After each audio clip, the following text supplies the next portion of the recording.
말씀을 통하여서 하나님께서 우리 모든 영혼들의 마음 가운데 귀한 은혜 부어주시기를 소망합니다. 여러분 혹시 페니 크로스비라는 사람의 이름을 들어보셨는지 모르겠습니다.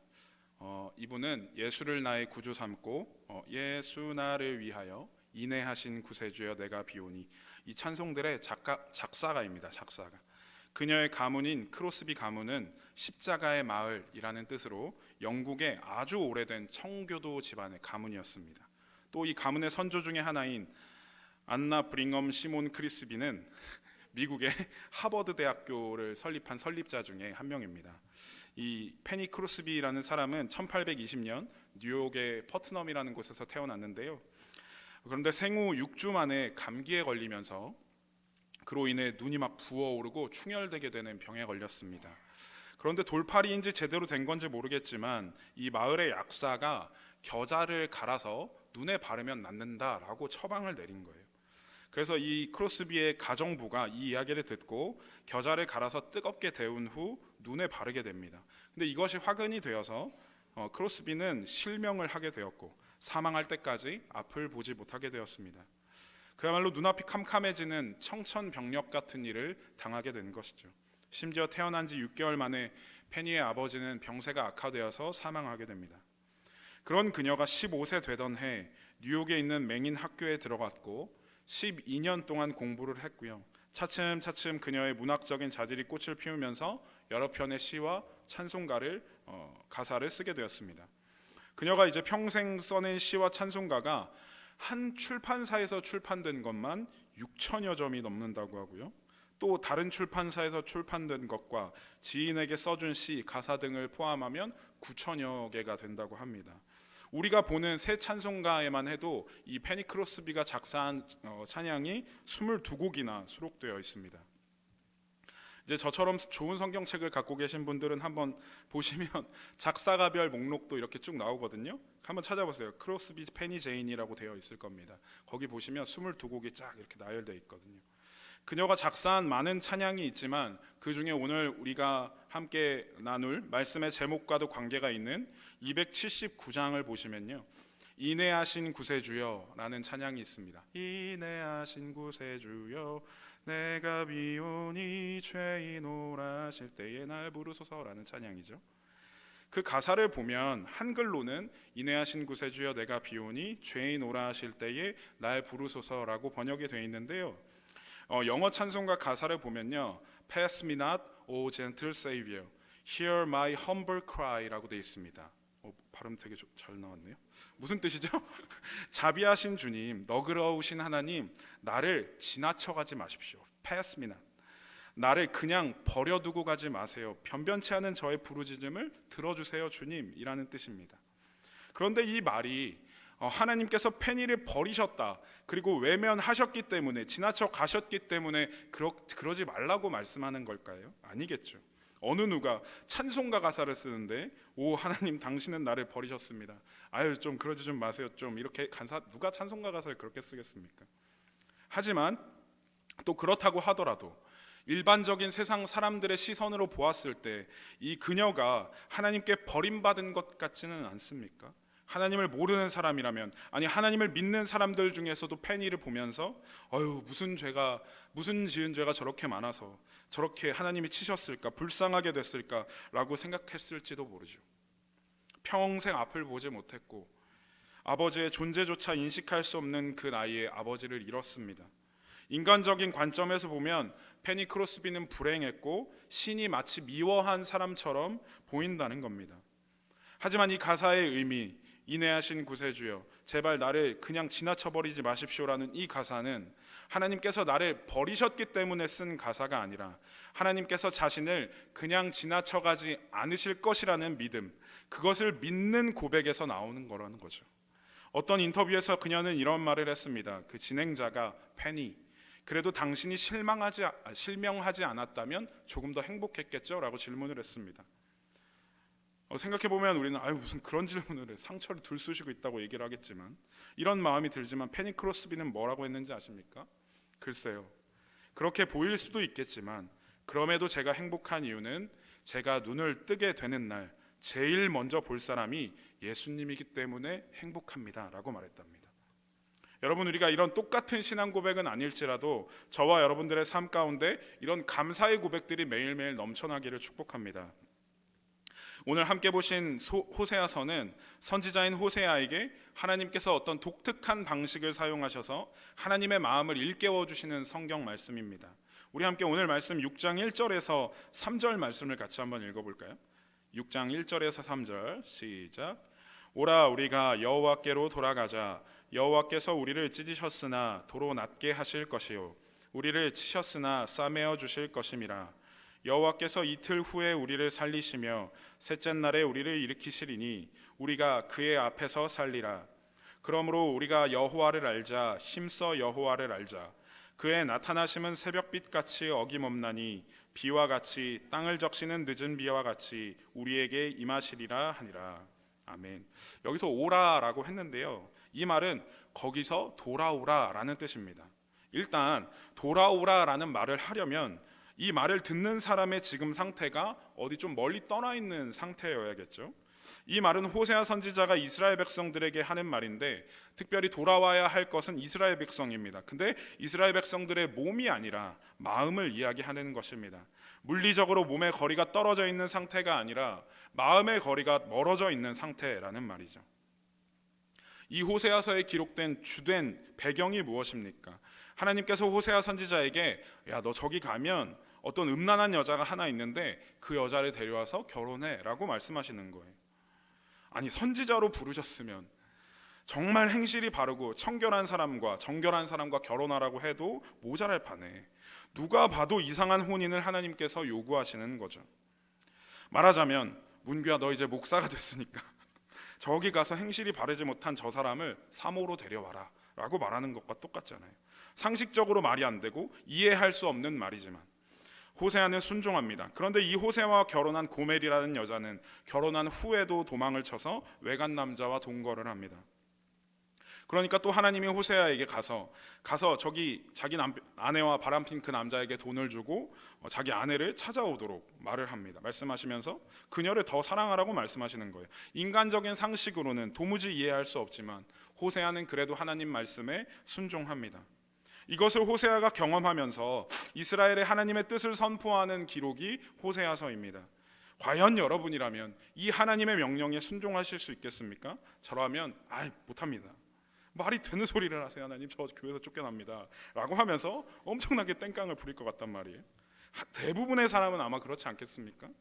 웬만해서는 순종하지 못할 것 같습니다. 그런데 하나님께서 왜 이렇게 쉽게 이해하지 못하는 요구를 인간에게 하신 걸까요? 하나님께서 이런 말씀을 하시는 데에는 하나님의 선행되는 어떤 행동이 있었다는 겁니다. 오늘 우리가 함께 읽지는 않았지만 호세아 3장 1절에 보면 이런 말씀이 나옵니다. 여호와께서 내게 이르시되 이스라엘 자손이 다른 신을 섬기고 건포도 과자를 즐길지라도 여호와가 그들을 사랑하나니 너는 또 가서 타인의 사랑을 받아 음녀가 된 그 여자를 사랑하라 하시기로. 이렇게 나와 있습니다. 이스라엘 백성들이 하나님이 아닌 다른 신을 섬기면서 외도하고 있었음에도 하나님은 그들을 사랑하셨다는 전제 조건이 있었던 겁니다. 그냥 하나님께서 심심해서 호세아에게 저 여자랑 결혼해봐라 하신 게 아니라 이미 하나님께서 먼저 겪으신 그 배신의 마음을 선지자인 너 호세아가 알고 백성들에게 가서 그 마음을 선포하라는 하나님의 뜻인 것이죠. 여기서 건포도 과자라고 얘기했는데요, 건포도 과자를 즐긴다고 말을 하는데 이것은 우상 숭배의 한 표현입니다. 예레미야 7장 18절 말씀에는 이렇게 나옵니다. 자식들은 나무를 줍고 아버지들은 불을 피우며 부녀들은 가루를 반죽하여 하늘의 여왕을 위하여 과자를 만들며 그들이 또 다른 신들에게 전제를 부음으로 나의 노를 일으키느니라. 아멘. 아수르와 바벨론의 여신인 아스다롯에게 행했던 제사하는 방식이었습니다. 외적으로 그들이 막 모여가지고 제사 드릴 때는 하나님을 섬기는 척했습니다. 그렇지만 각 가정 안에서 여신 아스타롯을 위해서 아이들은 나무를 모으고 아버지는 불을 피우고 어머니는 과자를 만들어 제사를 지내고 우상을 숭배하였던 것이죠. 앞에서도 말씀드렸듯이 몸은 하나님과 가까이 있는 것 같아도 마음은 멀다라는 것이 이런 것입니다. 겉으로는 하나님을 말하지만 은밀하게는 우상을 숭배하는 모습이었죠. 그렇지만 하나님은 다 알고 계셨고 분노하셨고 이스라엘 백성들을 이방인들의 손에 넘겨 멸망하게 하셨지만 결국 너무 크기에 어쩔 수 없는 그 사랑으로 다시 품어주신 이야기, 그 마음을 우리는 성경을 통해서 알고 있습니다.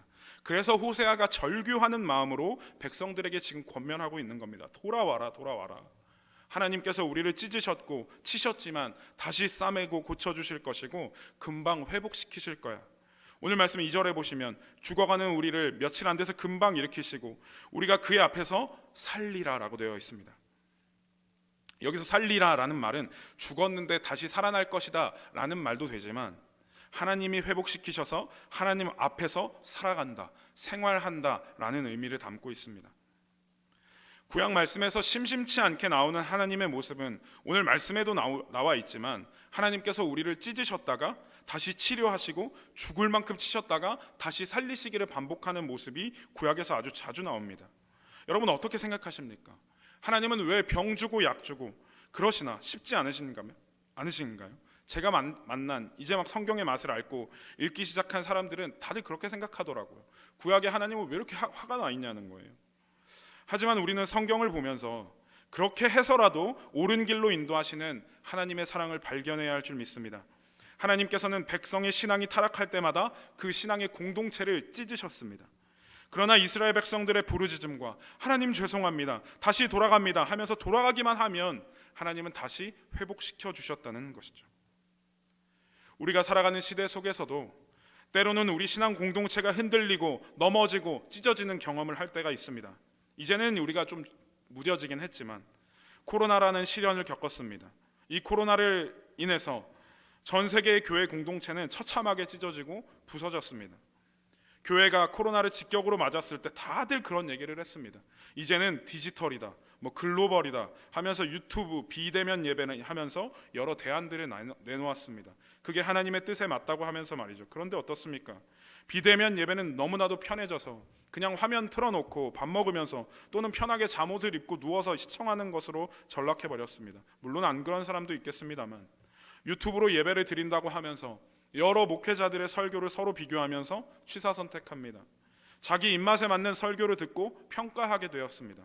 그마저도 안 하고 그냥 아예 신앙을 포기해버린 사람들이 너무나도 많았습니다. 코로나를 겪으면서 이것을 통해 하나님께서 인간들에게 무엇을 원하셨을까 생각해 보았습니다. 어쩌면 우리가 함께 읽은 이 호세아서와 같이 하나님께서는 우리가 그 하나님께로, 당신께로 돌아가기를 바라시는 것 아니었을까요? 교회의 건물이나 교회의 제도나 교회의 전통으로 돌아가는 것이 아니라 오직 여호와 하나님께로 돌아가는 것을 말하는 것이죠. 한 사람 한 사람이 정말로 하나님을 붙잡고 기도하면서 하나님의 말씀의 뜻과 방향을 재설정하는 것입니다. 교회들이 너도 나도 외쳤던 예배의 디지털화가 답이 아니었습니다.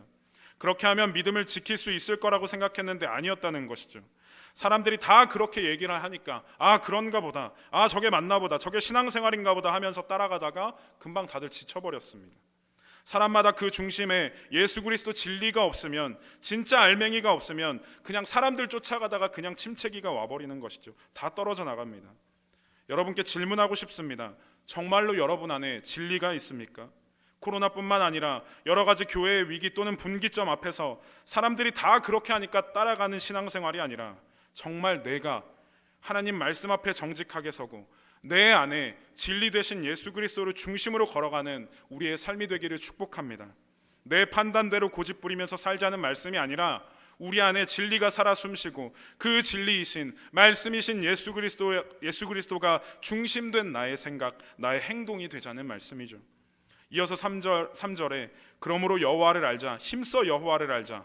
여러분, 믿음이 자라간다는 것은요, 하나님이 어떤 분이신지 점점 더 알아가는 거랍니다. 말씀 속에 하나님이 어떤 분이신지 아주 구체적으로 세세하게 나와 있습니다. 3절 말씀을 이어서 보면 하나님은 변함이 없으신 분이시라 말씀하고 어김없이 새벽에는 해가 뜨고 온 세상이 밝게 빛나듯이 변함없는 사랑으로 우리를 비추시는 분이시고 이른 비와 늦은 비를 내리시면서 필요를 채우시고 정확한 그 타이밍에 우리에게 자기를 드러내시는 분이시라는 겁니다. 이른 비와 늦은 비라는 것은 이스라엘 사회에서 가을비와 봄비를 이야기합니다. 보통 이스라엘은 가을에 씨를 뿌려서 봄에 추수를 하는데 씨를 뿌리기 좋게 땅이 촉촉하고 부드러워지도록 내리는 비가 이른 비, 그리고 또 물을 많이 먹고 무럭무럭 자라서 결실을 맺게 하는 늦은 비를 말합니다. 시기에 맞춰 하나님께서 필요한 만큼 채우시는 것을 의미하는 단어이죠. 그 외에도 하나님이 어떻게 하나님의 백성들을 생각하셨는지, 어떤 사랑을 나타내셨는지는 하나님이 지으신 이 모든 세계를 통해서도 우리는 알 수 있겠지만, 가장 명확하게 나온 것이 하나님의 말씀이기 때문에 우리가 하나님의 말씀을 통해 하나님을 알아가는 그 과정 속에 있어야 하는 줄 믿습니다. 오늘 말씀이 하나님의 헤세드라고 합니다. 헤세드는 자비, 인애, 사랑, 은혜를 말합니다. 그런데 오늘 말씀에 보니까요, 우리에게 그런 헤세드가 부족하다고 말하는 겁니다. 4절에 보니까 너희의 인애가 아침 구름이나 쉬 없어지는 이슬 같도다 라고 말합니다. 아침 구름이라는 말은 원어를 보면 하늘이 흐리다라는 뜻입니다.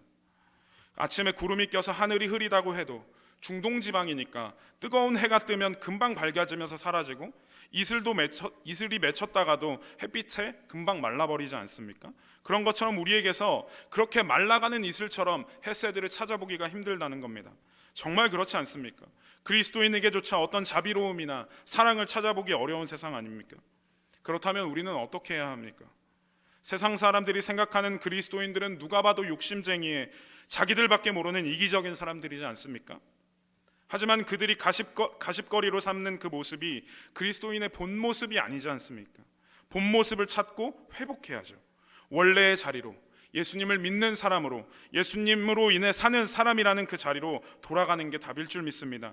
여호와 하나님께 돌아가면 세상 속에서 찢겨져 너덜너덜해진 우리, 본 모습을 잃어버리고 헤매는 우리를 싸매시고 다시 회복시키시고 의로움으로 서게 하신다는 이 제 말이 아니라 하나님의 말씀을 여러분 믿으시기를 바랍니다. 우리 이어서 6절 말씀을 같이 한번 읽어보도록 하겠습니다. 오늘 말씀 6장 6절입니다. 시작. 나는 인애를 원하고 제사를 원하지 아니하며 번제보다 하나님 아는 것을 원하노라. 아멘. 하나님께서 원하시는 것은 형식적인 제사보다 하나님을 향한 사랑입니다. 헤세드라고 했는데요, 헤세드라는 말은 하나님께서 우리에게 헤세드 하실 때는 아까 말씀드린 대로 인애, 사랑, 자비, 은혜라는 단어로 사용이 되는데요, 근데 4절과 6절 말씀에 나온 인애는 사람이 하나님을 향한 헤세드거든요. 우리가 하나님께 은혜를 끼치는 존재입니까? 절대 아니죠. 우리가 하나님께 자비를 베푸는 존재입니까? 절대 아니란 말입니다. 이럴 때는 충성이라는 단어로 번역된다고 합니다. 하나님을 사랑함으로 충성을 다하는 것이 하나님께서 저와 여러분들에게 원하시는 헤세드라는 것입니다.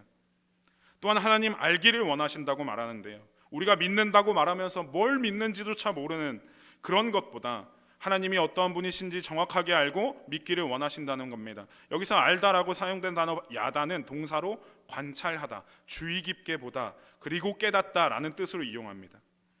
하나님께서는 우리가 하나님을 그냥 지나가다가 본 정도로 아는 것으로 원치 않으시고 깊이 알기를 원하신다는 것입니다. 앞서 말씀드렸듯이 하나님을 알아가는 것이 믿음이고, 그러기 위해서 우리에게 허락하신 것이 성경이며, 오직 그 말씀을 통해서 믿음을 얻는 이 사이클이 우리의 삶 가운데 제대로 돌아가기를 축복합니다. 여러분 표정 좀 펴주세요. 네. 이거 정말 축복입니다, 여러분. 마지막으로 우리 처음 읽었던 5장 15절을 같이 한번 읽어볼까요? 5장 15절 말씀 시작. 그들이 그 죄를 뉘우치고 내 얼굴을 구하기까지 내가 내 곳으로 돌아가리라. 그들이 고난받을 때에 나를 간절히 구하리라. 아멘. 우리가 함께 읽은 이 개역개정 성경에서는 이렇게 번역했지만 공동번역과 표준세번역 성경을 보면요, 그들이 죄를 뉘우치고 고백하고 나를 찾을 때까지 기다리겠다라고 말합니다. 히브리어로 보면 엘레크 아슈바라고 하는데요, 이 말은 원어인 슈브라는 단어, 이 단어의 말이 원래의 자리로 돌아간다, 회복한다 라는 뜻을 가지고 있는데, 아슈바 하면 동사의 미완료 형태가 됩니다. 돌아간 것으로 그냥 끝나는 것이 아니라 계속해서 백성들이 하나님을 찾고 부르짖을 때까지 모든 것을 다 끝내지 않고 마무리하지 않고 내가 기다리겠다라고 말씀하시는 얘기죠. 사랑하는 성도 여러분, 말씀을 맺으려고 합니다. 처음에 페니 크로스비의 찬양 패스 미 낫 오 젠틀 세이비어라고 이 찬양을 얘기하면서 하나님께서 나를 버려두고 지나쳐 가시는 것이 아니라 그러지 않을 것을 믿는 믿음이라고 말씀을 드렸습니다. 이 사람이 고백하는 이 고백처럼 하나님은 우리를 그냥 두고 지나치시지 않는 분, 탕자에게 재산을 나눠주고 보내시고도 매일매일 나와서 아들을 기다리셨던 아버지 같은 분, 또 고멜을 통해 호세아에게 알게 하신 그 사랑의 하나님이십니다. 마지막 때가 도래할 때까지 우리를 기다리시는 분이 바로 하나님이십니다. 때때로 예배의 자리에 나와 있어도, 교회에 있어도 생각과 정신은 저 멀리 다른 데가 있는 우리의 그 마음을 하나님은 기다리고 계시는 거라는 겁니다. 저와 여러분들이 하나님 앞에 나아갈 때 단순히 교회로 나아가는 그 몸만이 아니라 마음의 거리를 좁히는 우리가 되기를 진심으로 축복합니다. 우리에게 말씀을 통해, 찬양을 통해, 우리가 만나는 하나님께서 보내신 사람들을 통해 우리에게 자비와 은혜를 베푸실 때가 기회인 줄 믿고, 하나님께 우리의 헤세드, 사랑과 충성을 올려드리는 사람들이 다 되실 수 있기를 주님의 이름으로 축복합니다. 기도하겠습니다. 하나님 아버지, 감사드립니다.